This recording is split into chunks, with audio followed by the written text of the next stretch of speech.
Right, everyone, welcome back. You've probably flicked and spent 1 second changing. We've had 2 days. We're waiting for the parts to come. We've now got them. So, Subaru Part 2. Now, my son, Valentino, who's 16, who's doing all the editing. He's going to be doing all social media and all that, because obviously that's important to do that, or no one watches your videos. He's reminding me to say, please like and subscribe and tell friends and get them to subscribe and watch different videos. Some videos you're going to really enjoy. Obviously, other ones might not be for you, but please have a good look through. And, you know, we work hard to do this, to bring it for your entertainment. If you learn anything, great. If you want to interact with us a little bit, you know, and pose questions or say anything, please do. But some of it's just purely so you can see what we're up to, see entertainment. In the cave. Remember, it's Craig's cave. This is my cave. And as I've said before, there's going to be loads going on. But you might have just seen me saying that on the video 2 days ago, which is hardly any time for you. So, we've got the new kit. It's down here. We've checked. The belt is the same length, which does help, rather than putting a really short belt on. So, Juan's back. And he's just about to take off the old water pump. And apparently I've got to go make him coffee while he takes the water pump off, which is fine by me. I've been working and helping a friend out, actually repairing doors all morning till afternoon. So actually I get a little break to make coffee while one whacks on with this. So, happy days. I'm going to just, leave him to get the water pump off, and then we'll be back shortly. So, right now we're removing the water pump. Just going to bring that down here so you can see. One removed water pump. Obviously important, clean off the old gasket as well, because it sticks there. And sometimes you can have gaskets so fine on there that you can't even tell there's still part of it on. So a little bit of emery paper there just to clean it up as well. Wet and dry, some people call it as well. And just to give that a clean up. Water pumps, there we go. That's the old one with the new one. Slightly different impeller inside setup, but everything else is the same. So as long as it pumps the water around, that's the important thing. And the casing's the same and everything, but yeah, so nice and shiny new. So as a lot of you will know, always easier changing the cam belt. You've got access to the water pump, so it might as well be done at the same time. And then obviously we've had the thermostat out, and we've given that a clean up on the edges as well. And I say we've had it out. I had it in my hand. I've put it down. There's the thermostat. I don't know what I've done with the thermostat housing. There's the thermostat. Again, when you get new thermostats, some people put sealant on, but you don't really need to. However, this one's come out, but it's still in good nick, good condition. So it's going to go back, but with a little bit of sealant on the to make sure it seals correctly. And the thermostat housing is wandering around somewhere. Don't know. One's kind of note to do with me, mate. There she is. So yeah, I'll just give that a little bit of a clean up. I'm just going to give that a little tiny finish off there, and then thermostat housing can go back on. So it's as far down as you can get it. Everything off, water pump off, new water pump is about to go back on, and then slow process of putting it all back together. Obviously, I think most people would know this, but so important is while the cam belt's off, that your little kid or your missus or maybe your husband, if you're female watching this and doing all this, doesn't come along and go, oh, let me just flick the key, because then obviously everything starts to meet itself inside and things go a bit mishapped. So important that all the marks are lined up still, nothing's touched, all waiting, because we know how important timing belts and timing chains are to keep everything moving exactly as they should, or valves and pistons go, and that's not a good thing. So yeah, that's where we're up to at the moment. So we'll start rebuilding very, very soon. In a second, in fact, one. Okay, so as I've just been saying, we're about to put water pump back on. We've just opened up the packet for the gasket, and luckily we've also got a new seal for the thermostat. So result, after getting the wrong stuff, they've supplied us with the good stuff. So it depends. Juan been a mechanic for many years, worked on many cars. He actually trained on those quality motors in the UK. Yes, Jaguars. And you love them, don't you, Juan? Yes. Through gritted teeth, he's like, yes. I think every car I've ever bought, I'm like, oh, it's a Jag, I love it. He's like, nah, I hate them. Subaru, no, I hate them. I think he just hates cars from working on them for so long, but I think there's a deep passion inside. So he loves them. He loves them. That's one of his, by the way.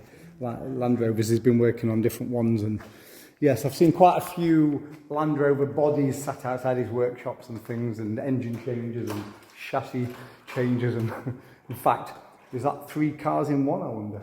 Who knows? I actually hate Land Rovers, but I'm free. See, told you, he hates everything, everything. So yeah, there we go. Brilliant, brilliant. Right, let's get this back together. Okay, water pump's getting ready to go on. Obviously, gasket on. Just getting a bit of gasket sealant around there. Again, let us know your views. I mean, when you use gaskets and sealant, etc., do you use it all the time? Do you sometimes not bother? Have you had issues? Have you had both? You know, we want to hear from you as well a little bit. I've had issues, so just to be safe, a very small, fine amount across the top of the gasket. Yeah, that's probably good advice, and I'm just interested if you share that advice as well, and what your experience has been. But yeah, I mean, if you're gonna use it, and it's going to save you any issues, why wouldn't you? But we want to hear from you. It's the amount of work that goes involved in taking it all off again. Yeah, there you go. So if you agree, let us know. If you don't, for any reason, let us know. Let's share. Let's interact. Let's do all that. It's not just about liking and subscribing, it's interacting as well.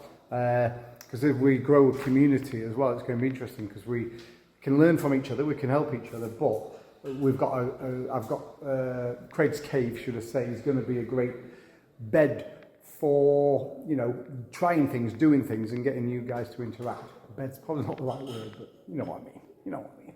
So yeah, and the great thing is we'll get different visitors come along from time to time with different cars and stuff, and obviously I think we'll see one a lot in here.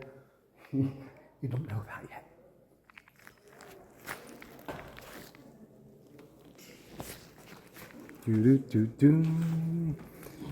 Always good to have tools as well. That's one good thing, that plenty of tools. In fact, loads of socket sets and different things all over the place, and mobile and stuff. Coolant down there ready to go. So yes, it'll be nice to have this thing back up and running. Okay, water pump just getting put back in place.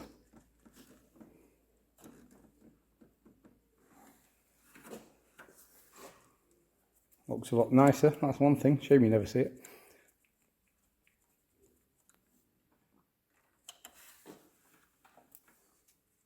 Obviously the most important thing of all when you're doing all this is the threads. Aluminium threads, and you can have a nightmare. We mentioned about one of the threads going, we've got that sorted out, so that's good, on one of the casings before. But yeah, one thing is never over tighten anything. I mean, you can get torque settings online, you can get them out your manual, and obviously important to do, or experience counts for a lot as well. I know a lot of people who don't use torque settings if they've done the job multiple times, but yeah, over tightening is one problem. And seeing that Juan's been around the block many times, I expect him to know exactly the setting on the top of his head. But we do have the torque wrench ready, just sat over there as well, ready if we need it as well. So yes, there we go. So water pump's back in place, thermostat housing, obviously thermostat in. Just a little pointer, which I'm sure you'll be aware of, but things to think about. You see these two, oh god, I'm going to shine my light down there, guys. See these two Jubilee clips here? It looks like one there on camera, but there's two. I'll move the camera so you can see. Well, they're facing down. For ease, it would have been easier for us to put them up, and other people might have. But can you imagine if you need to get to those two pipes and get them off, and then you've got to take the whole cam belt off. So when you're putting things back on, if you think, well, that was awkward, think if there's a reason why they put them on that way.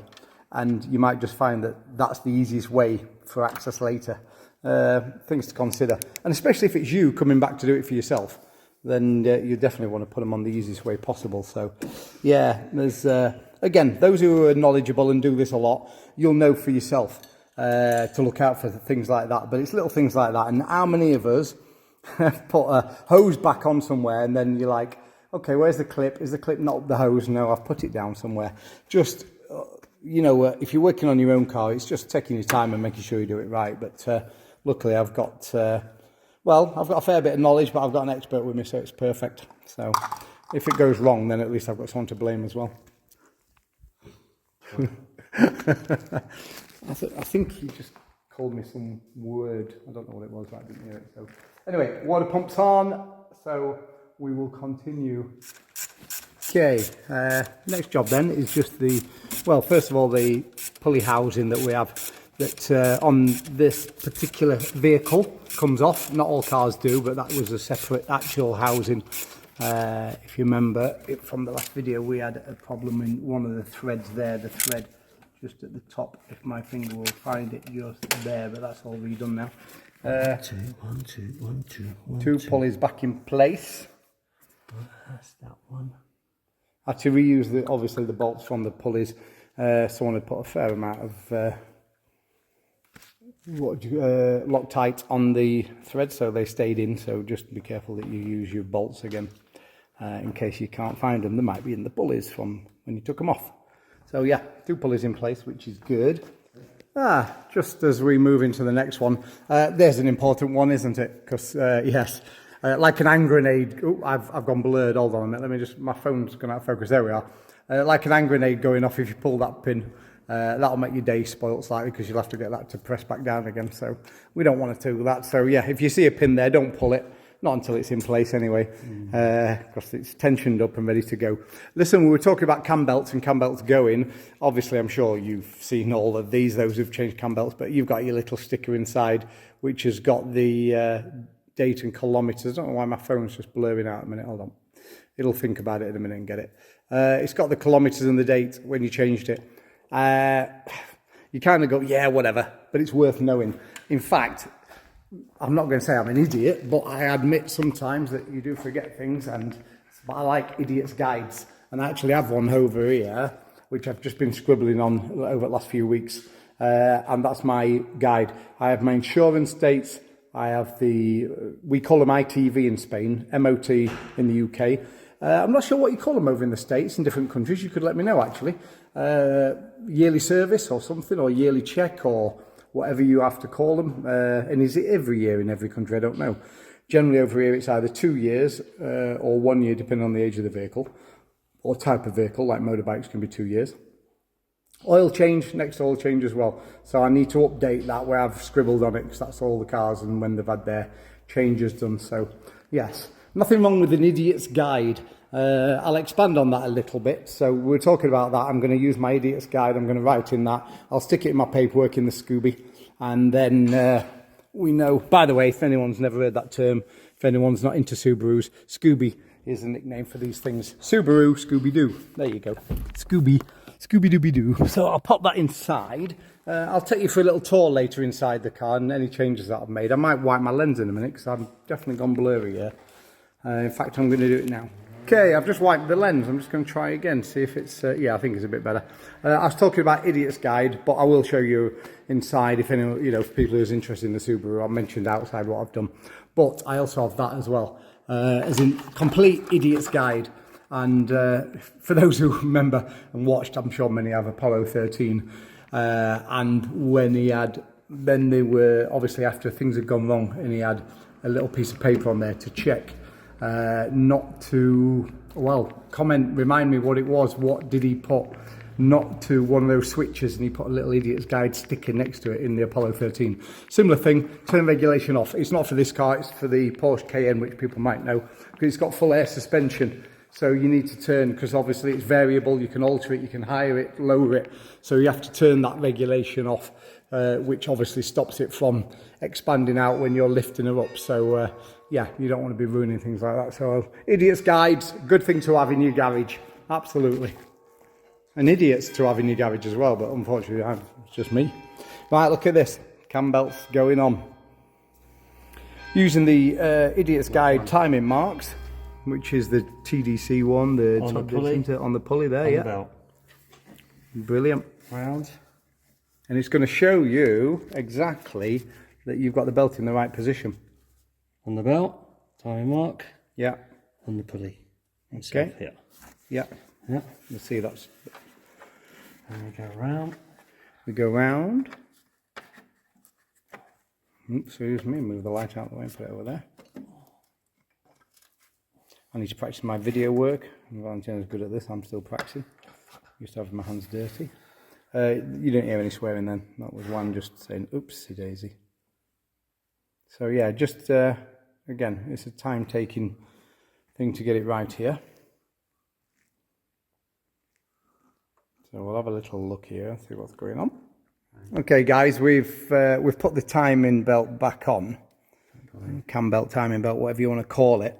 We had a bit of fun with it, as you do when you're putting these things on, but obviously the most important thing is you line everything up and keep it lined up, because obviously when you take the old belt off, some of the pulleys will spin out of line.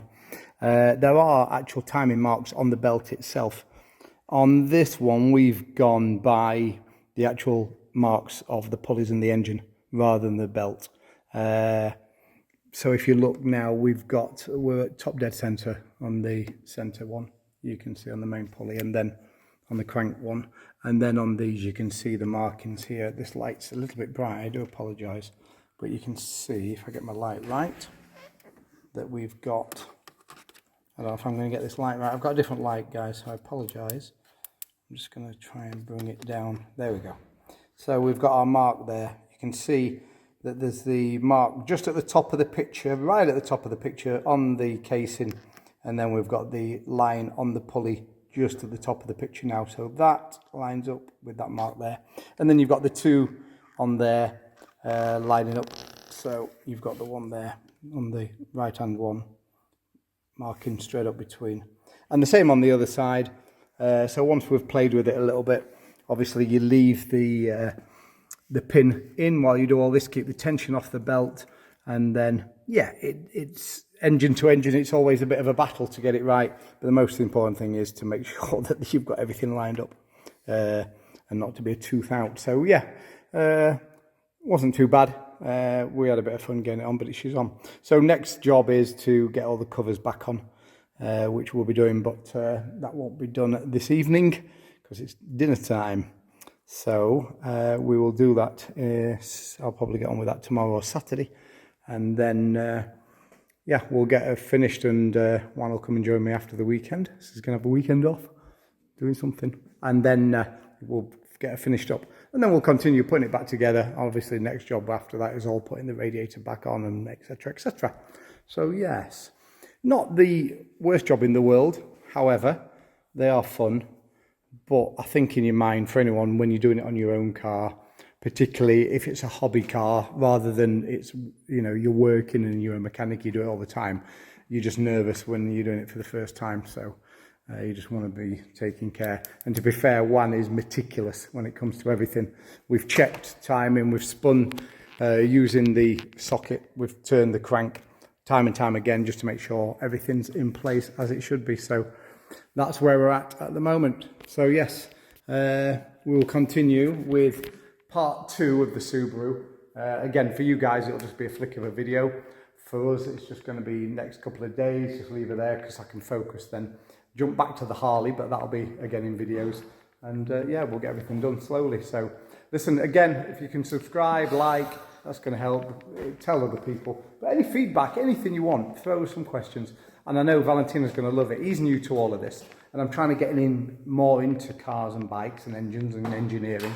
So the more he does of this, the more it's going to, you know, obviously influence him to do that. So, and if he's interacting with people as well, he's learning all the time. So it's a great father and son scenario. So, and yeah, and it's like my brother from a different mother, Juan, over there. So love you, Juan. Ciao for now. And look at that, just ciao for now, and he's back straight away. It's incredible. However, it is about 3 days later. So yeah, but that's good. We showed you, obviously we put the timing belt back on. Covers are now going in place, and then just obviously getting ready to put the belt back on for the alternator, power steering pump and aircon. We've actually just fired her up, even though we've got no water radiator plumbed in, obviously just to fire it up and check. Sounds smooth, sounds fine. Just run it for a matter of seconds, just make sure everything feels good, looks good. There's no rubbing on the covers, which is important to check. So yeah, it was check, check, check again, make sure everything's in place. And yeah, covers back in place. We will continue. We're going to get the belts on now, so they'll go on, and obviously that'll power up the power steering and the aircon and the alternator. We've got an alternator, battery light on obviously in the car when we started up because there's no alternator running, but that'll come off now. We'll do that, get them belts on and then start putting radiators and things back in place. So yeah, there we go. Continuation. Juan's loving it. It just, I mean, he lives for this, just to be at mine working on my car.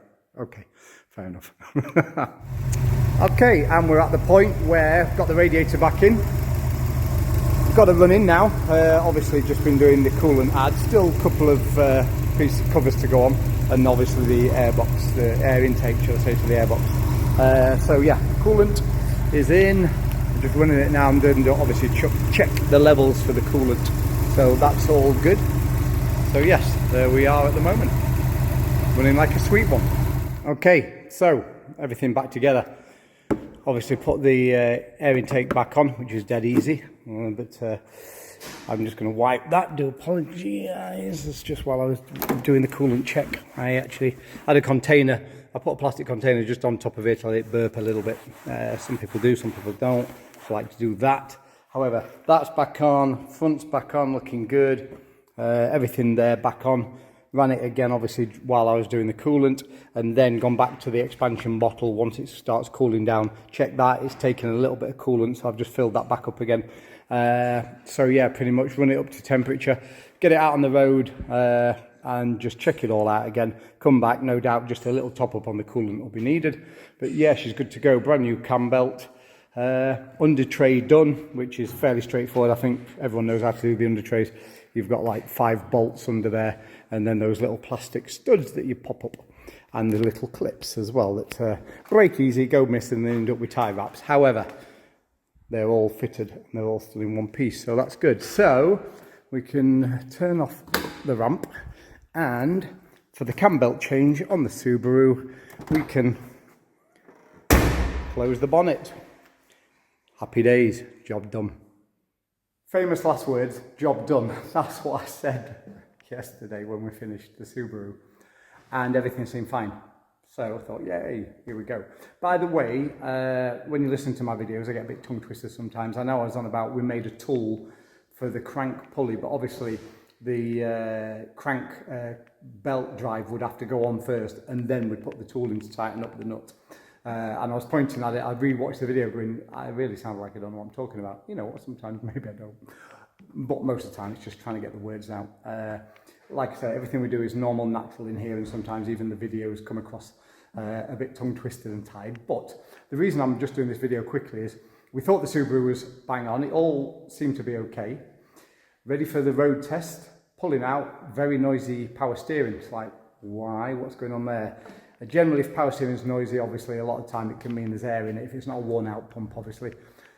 So that's a bit strange. So I had a look at it, and it happened to be, and actually I backed this up on Google. I saw a gentleman on Google who had the same issue.